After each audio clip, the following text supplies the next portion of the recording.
स्वामी जी के साथ एक वर्ष नामक दिव्य संस्मरण का पाठ आप लोग सुनते आ रहे हैं। अब तक के वीडियो में आप लोगों ने जाना कि स्वामी जी ने मैनेजर साहब को बांसदा और सेवाव्रती जी को किसी अमुक स्थान के लिए भेजकर मुझे अपने पास बुलाए और अगले दिन गया चलने के लिए कहे। इस भाग 11 में इसके आगे का दिव्य संस्मरण आप लोग जरूर सुनिए। जय सद्गुरुदेव।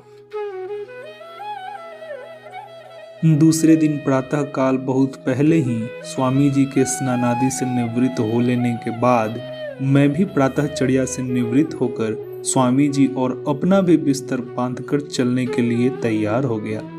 बाबा स्कंभ मुनि से जब भेंट करने स्वामी जी गए तो वे बोले, आप जल्दी लौटकर आएंगे, गुजरात भी तो जाना है आपको। सूर्योदय से बहुत पहले ही हम लोग चिलखहर स्टेशन के लिए रवाना हो गए। चिलखहर स्टेशन पर जब हम लोग पहुंचे तो गाड़ी स्टेशन पर आकर प्लेटफॉर्म पर अभी अभी लगी ही थी। उसमें का टीटीआई स्वामी जी को देख लिया था। उसने गार्ड से कहकर गाड़ी को रोके रखा। जब हम लोग टिकट लेकर गाड़ी पर चढ़ गए तब जाकर गाड़ी खुली। फेफना जाकर हम लोग उतर गए और दूसरी गाड़ी पकड़कर सोनपुर जंक्शन पर उतर गए। वहां से एक छोटी गाड़ी से जहाज घाट गए और गंगा नदी पार कर वहां से पटना स्टेशन पहुंचकर 6 नंबर के प्लेटफॉर्म पर जो बेंच बैठने के लिए बनाए गए थे उन्हीं में से एक पर मैंने स्वामी जी के आराम करने के लिए कंबल बिछा दिया और मैं भी एक बेंच पर बैठ गया। गाड़ी प्रातः 5 बजे थी। सुबह गाड़ी आने के 1 घंटा पूर्व ही जाकर मैं गया के लिए टिकट लाया। गाड़ी प्रातः 5 बजे अपने समय पर ही खुली।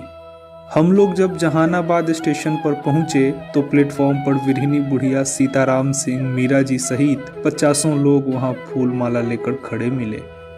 जहानाबाद के तपेश्वर बाबू सहित और 20 लोग फूल माला के साथ स्वामी जी की प्रतीक्षा करते हुए खड़े मिले।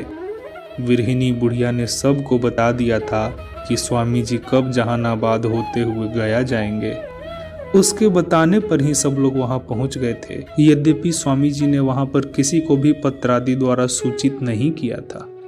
विरहिनी बुढ़िया को अंतर जगत में स्वामी जी की प्रत्येक गतिविधि एवं विचारों की जानकारी रहती थी। वह स्वामी जी के साथ तादात्म्य हो चुकी थी। एक सज्जन ने स्वामी जी के डब्बा में चढ़कर सबको संकेत दे दिया कि स्वामी जी इस डब्बा में बैठे हुए हैं। सब लोग उसी डब्बा में जाकर उनके चरणों में पुष्पार्पण और माल्यार्पण करते हुए नतजानू होकर प्रणाम किए।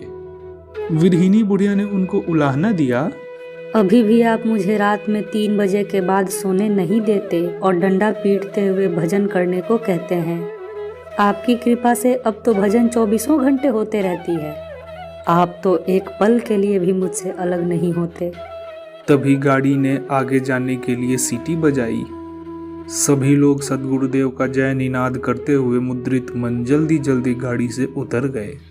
गाड़ी धीरे धीरे आगे की ओर बढ़ने लगी और प्लेटफॉर्म पर बहुत से लोग दौड़ते हुए जय निनाद करने का अवसर तब तक नहीं खोए जब तक कि गाड़ी प्लेटफॉर्म से आगे नहीं निकल गई। गया में स्वामी जी ने डॉक्टर राधाकृष्ण को पहले ही अपने आने की सूचना दे दी थी। जब गाड़ी गया स्टेशन पर पहुंची तो प्लेटफॉर्म पर डॉक्टर राधाकृष्ण, त्रिवेणी बाबू अर्थात स्वामी जी के जामात्री, हरिहर बाबू आदि कई विशिष्ट व्यक्ति स्वामी जी के गाड़ी से उतरते ही माल्यार्पण किया और साष्टांग प्रणत हुए। स्टेशन से बाहर आकर हम लोग एक रिक्शा में बैठकर डॉक्टर राधाकृष्ण के निवास पर पहुंचे। वहीं पर हम लोगों के रहने एवं आराम विश्राम की व्यवस्था थी। वहां पहुंचकर हम लोग स्नान आदि से निवृत्त होकर बैठे ही थे कि डॉक्टर साहब स्वामी जी के लिए फल दूध लाए और मेरे लिए खोआ की लाई तथा रमना का नामी खस्ता तिलकुट। हरिहर बाबू अर्थात सद्गुरु संदेश के भूतपूर्व सहायक संपादक और त्रिवेणी बाबू ने भी तिलकुट का अल्पाहार लिया। त्रिवेणी बाबू उस समय गया जिला भर के सरकार नियंत्रित क्लॉथ इंस्पेक्टर थे। गया शहर के कई कपड़ा व्यवसायी उनसे जुड़े हुए थे। उस समय शहर और ग्रामीण क्षेत्रों में भी तथा कस्बों में सरकार नियंत्रित कपड़ा की दुकानें थी। त्रिवेणी बाबू अर्थात क्लॉथ इंस्पेक्टर की स्वीकृति से ही उन दुकानों को कपड़ा मिलता था। वह समय द्वितीय विश्व युद्ध का था। पूरे विश्व में भयंकर युद्ध की विभीषिका अपना तांडव नृत्य दिखा रही थी।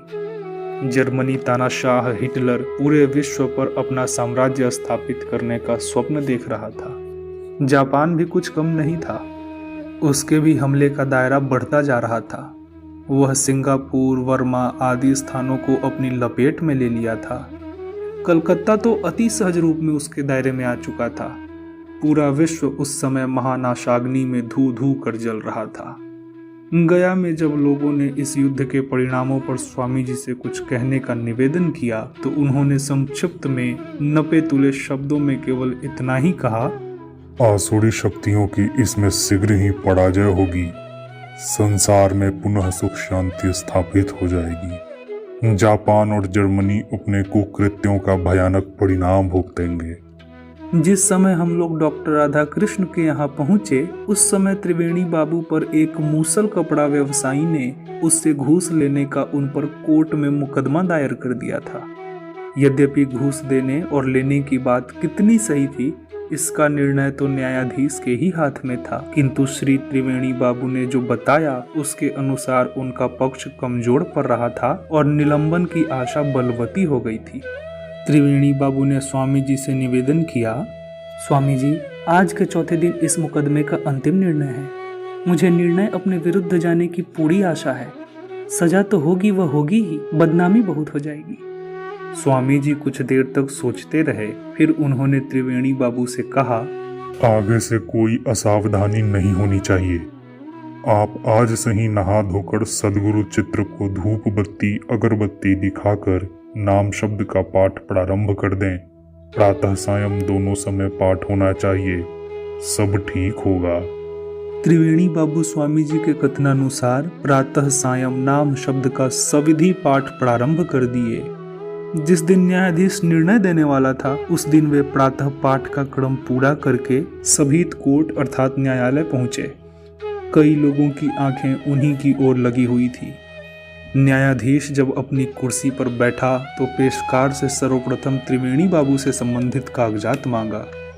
उसने कागजात देखकर आश्चर्यपूर्वक अपना निर्णय त्रिवेणी बाबू के पक्ष में सुना दिया और इस मुकदमे से उन्हें निर्दोष बरी कर दिया।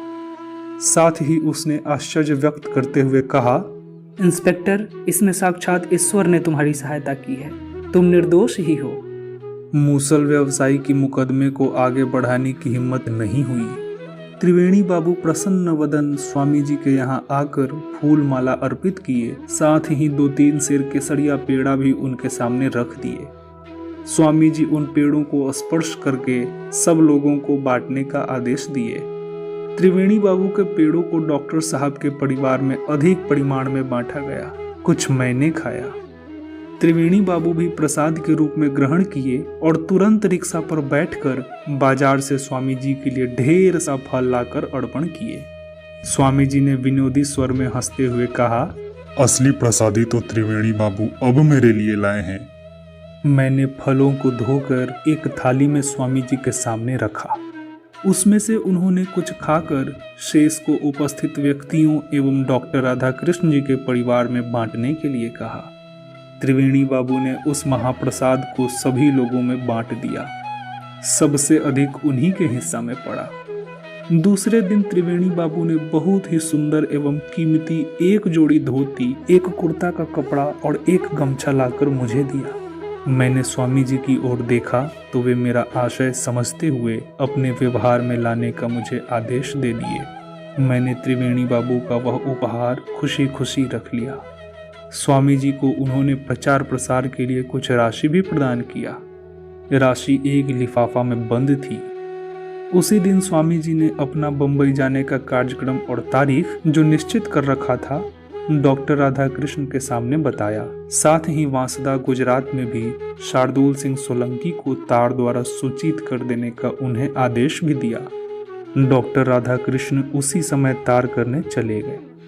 त्रिवेणी बाबू भी कुछ सोचकर डॉक्टर साहब के साथ ही चले गए। जब शाम को डॉक्टर साहब आए तो उनके साथ में टेलीग्राम की रसीद थी। थोड़ी देर बाद त्रिवेणी बाबू भी आ पहुंचे। उन्होंने बंबई के लिए प्रथम श्रेणी का 2 टिकट भी उस तारीख का कटवा लिया था जिस दिन हम लोगों को गया से वहां के लिए जाना था। टिकट स्वामी जी को उन्होंने दे दिया। डॉक्टर राधा कृष्ण के यहाँ रहते हुए हम लोगों को कई दिन हो गए थे। रात में लगभग 8 बजे विष्णु पद से एक सज्जन स्वामी जी का दर्शन करने हेतु डॉक्टर साहब के यहाँ पहुंचे। स्वामी जी को नतजानू होकर उन्होंने प्रणाम किया। साथ ही स्वामी जी को अपने यहाँ दूसरे दिन प्रातःकाल चलने का विशेष रूप से आग्रह भी किया। स्वामी जी ने उसे स्वीकार कर लिया। दूसरे दिन जब प्रातः स्वामी जी स्नान आदि से ज्यों ही निवृत्त हुए, विष्णु पद वाले सज्जन उन्हें लेने के लिए आ पहुंचे। उन्होंने डॉक्टर साहब के यहाँ स्वामी जी को फल दूध भी नहीं लेने दिया। हम अपना पूरा सामान डॉक्टर साहब के यहाँ ही छोड़कर रिक्शा से विष्णु पद वाले सज्जन के यहाँ चल दिए। वहां पहुंचने पर उन्होंने अपने यहाँ एक बहुत बड़े कक्ष में हम लोगों को ठहरने की व्यवस्था कर रखा था। स्वामी जी के लिए एक चौकी पर बहुत ही साफ सुथरा गद्दा और उस पर चादर बिछा दिया था। एक सफेद खोल वाली तकिया भी थी। मेरे लिए नीचे सार्वजनिक लंबी चौड़ी दड़ी पर एक तरफ व्यवस्था थी। वे स्वामी जी के लिए एक बहुत बड़े गिलास में बहुत ही गाढ़ा दूध, जो केसर से पीला हो रहा था, पीने के लिए ले आए। मेरे लिए कुछ नमकीन और केसरिया पेड़ा था। मध्याह्न भोजन के बाद हम लोग आराम करने लगे। उधर के कई भक्तजनों को पता चल गया था कि सदगुरु भगवान अमुक सज्जन के यहाँ आए हुए हैं। संध्या 4 बजे तक 15-20 आदमी आबाल वृद्ध उन सज्जन के यहाँ पहुँच गए थे। स्वामी जी ने हाथ मुंह धोकर किसी फल का रस लिया और मैंने चाय तथा समोसा। एक सज्जन जो बड़े प्रेम से एक 1.5 सेर केसरिया पेड़ा लाए थे, स्वामी जी के पास उसे रखकर उनसे खाने का अनुरोध करने लगे। स्वामी जी किसी प्रकार की मिठाई कभी नहीं खाते थे। यह बात सबको नहीं मालूम थी। स्वामी जी ने उन पेड़ों को स्पर्श करके कहा, आप अब प्रसादी बांट दे। पेड़ा लाने वाले सज्जन ने कहा, स्वामी जी आपने तो इसे खाया नहीं, वह प्रसादी कैसे हो गया?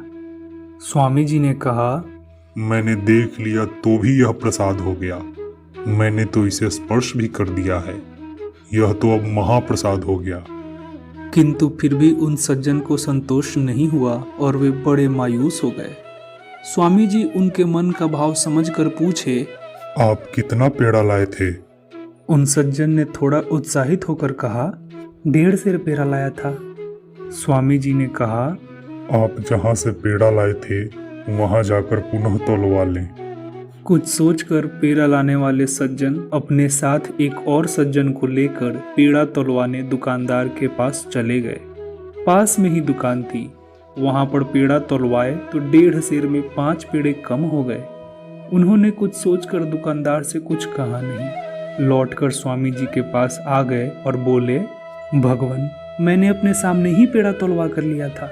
पेड़े तौल में उस समय 1.5 सेर ही थे। यहाँ पर तो किसी ने प्रसादी भी अभी नहीं लिया था, किंतु वहां पुनः तौलवाने पर 1.5 सेर में 5 पेड़े कम निकल गए। स्वामी जी ने मुस्कुराते हुए कहा, अब भी आपको विश्वास नहीं हुआ कि आपका पेड़ा खाकर ही उसे प्रसाद के रूप में मैंने बांटने के लिए कहा था। आपको अब विश्वास हो जाना चाहिए कि योगी जिस खाद्य पदार्थ को देख भी लेता है या स्पर्श भी कर लेता है तो वह प्रसाद ही हो जाता है। अब आप एक बार और जाकर पेड़ों को फिर तौलवा लें। पेड़ा लाने वाले सज्जन पुनः जाकर पेड़ा तौलवाए और वह पूरा 1.5 सेर ही तौल में आया। पेड़ा लेने वाले सज्जन विस्मय विमुग्ध होकर और दुकानदार को इस घटना का पूरा विवरण बताकर पुनः स्वामी जी के पास लौट आए और आगंतुक सज्जनों से बताया, अब की बार तो पेड़ा तौल में उतना ही था जितना मैंने लिया था। सब लोगों ने इस घटना को स्वामी जी की लीला बताया। शाम को उस दिन सभी लोगों ने मिलकर वंदना प्रार्थना किया। स्वामी जी की आरती उतारी और वंदना पाठ के बाद अपने अपने घर चले गए। उस समय कहीं कहीं और कभी कभी ही वंदना के बाद आरती और शांति पाठ का नियम निभाया जाता था। आप जैसी आरती उतारने के नियम को सभी लोग नहीं निभा पाते थे, लेकिन जिनके घर में स्वामी जी का चित्र रहता था वहां पर स्वामी जी के चित्र का प्रातः सायं आरती का नियम बड़ी तत्परता से प्रतिदिन निभाया जाता था। उस दिन रात में हम लोगों ने विष्णुपद वाले भक्त सज्जन के यहाँ ही रात्रि विश्राम किया। प्रातः ही डॉक्टर राधा कृष्ण जी विष्णुपद आ पहुँचे। उन्होंने स्वामी जी से निवेदन किया, बम्बई की आपकी यात्रा मेरे निवास स्थान से ही होगी, क्योंकि मेरे यहाँ से स्टेशन बिल्कुल पास में ही है। प्रातः 4 बजे बम्बई मेल गया स्टेशन पर आ जाती है। आधा घंटा पूर्व ही हम लोग चलेंगे तो 15 मिनट में स्टेशन पहुँच जाएंगे। परसों ही तो प्रातः यहाँ से प्रस्थान करना है। आज और कल 2 दिन मेरे यहाँ ही आपको ठहरना रहना है। साथ में आए त्रिवेणी बाबू के भाई ने, जो वकील भी थे, निवेदन किया, स्वामी जी आज दिन भर मेरे यहाँ रहेंगे और अल्पाहार तथा भोजन भी मेरे यहाँ ही करेंगे। स्वामी जी और डॉक्टर साहब दोनों ने इसके लिए अपनी स्वीकृति दे दी। हम चारों ही रिक्शा द्वारा वकील साहब के यहाँ पहुँच गए। वकील साहब की पत्नी पहले ही से कान से थाल में पानी लेकर खड़ी थी। उन्होंने स्वामी जी का पद प्रक्षालन किया। पद प्रक्षालन में वकील साहब ने भी भाग लिया। वकील साहब का पूरा परिवार और हम लोगों ने चरणामृत पान किया। इसके बाद हम लोगों के नहाने धोने की व्यवस्था हुई। नहाते धोते लगभग 10 बज गए। तभी स्वामी जी के लिए भोजन आ गया। डॉक्टर साहब और मुझे भी भोजनार्थ बैठने के लिए कहा गया। हम दोनों के लिए भी भोजन थाली आ गई। भोजनोपरांत डॉक्टर साहब शाम को आने के लिए कहकर चले गए। उस दिन वकील साहब कचहरी नहीं गए। त्रिवेणी बाबू भी तब तक आ गए और उन्होंने भी भोजन किया। शाम को आने के लिए कहकर त्रिवेणी बाबू अपने कार्यालय चले गए। यद्यपि वकील साहब की हार्दिक इच्छा उस दिन स्वामी जी को अपने यहाँ रख लेने की थी, किंतु डॉक्टर साहब की आग्रहशीलता को देखते हुए हम दोनों को उन्होंने साश्रु विदा कर दिया और स्वयं भी हम लोगों के साथ हो लिए। इस वीडियो के लिए सिर्फ इतना ही। मिलते हैं अगले वीडियो में। तब तक के लिए जय